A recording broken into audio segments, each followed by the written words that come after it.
Imagine the greatest superpower the world has ever known. Marble columns, legions marching in unison, an empire that stretched from the sands of Syria to the rainy hills of Scotland. Now forget all of that. Because before Rome was an empire, before it was even a republic, it was a crime scene.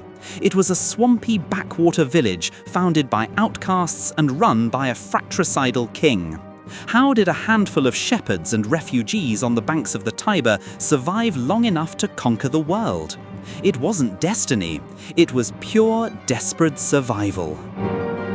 Our story begins not with historical certainty, but with a powerful legend.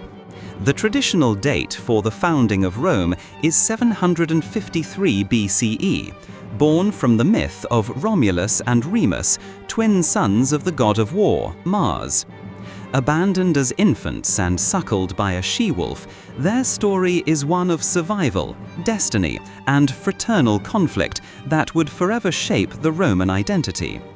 This tale, though likely a later embellishment, provided the Romans with a narrative of divine origin and heroic beginnings.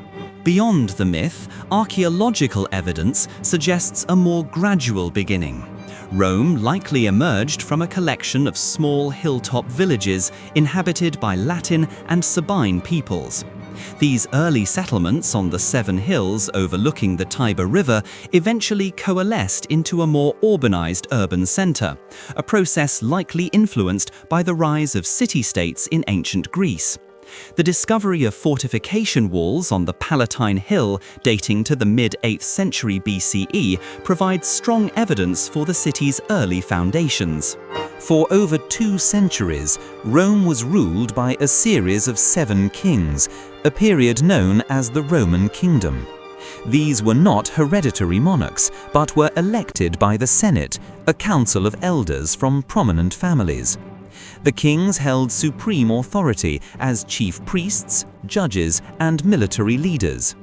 During this era, Rome grew in power and influence, conquering neighboring territories and undertaking significant public works, such as the Cloaca Maxima, a massive sewer system that is still in use today. The reign of the last king, Lucius Tarquinius Superbus, was marked by tyranny, leading to his overthrow in 509 BCE and the establishment of the Roman Republic. The Romans replaced the monarchy with a system of elected magistrates, the most powerful of whom were the 2 consuls who served 1-year terms. This new form of government, while not a true democracy, laid the foundation for a complex political structure designed to prevent any one individual from accumulating too much power. The early republic was defined by a prolonged social and political struggle between the 2 main social classes, the patricians, the wealthy aristocratic elite, and the plebeians, the common citizens. Initially, all political power was held by the patricians. Through a series of protests and secessions, the plebeians gradually gained more rights and political representation, including the establishment of their own representatives, the tribunes, who could veto the actions of the Senate. A significant milestone was the creation of the 12 Tables in 449 BCE, Rome's first written code of laws, which ensured greater legal transparency and equality.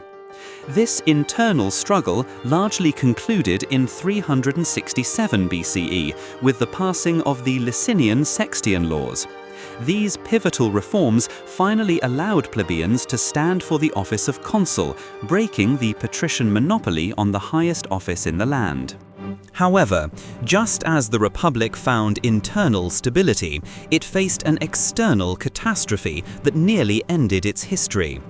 In 390 BCE, a warband of Gauls descended from the north, crushing the Roman legions and sacking the city itself. Rome was forced to pay a humiliating ransom in gold to survive. This trauma instilled a deep paranoia in the Roman psyche and a ruthless drive to ensure their city would never be threatened again. Rome's expansion was fueled by its formidable and highly disciplined army. The early Roman army evolved from a citizen militia to a more professional and organized force. The legion, the primary military unit, was divided into maniples, smaller and more flexible formations that allowed for greater tactical adaptability on the battlefield.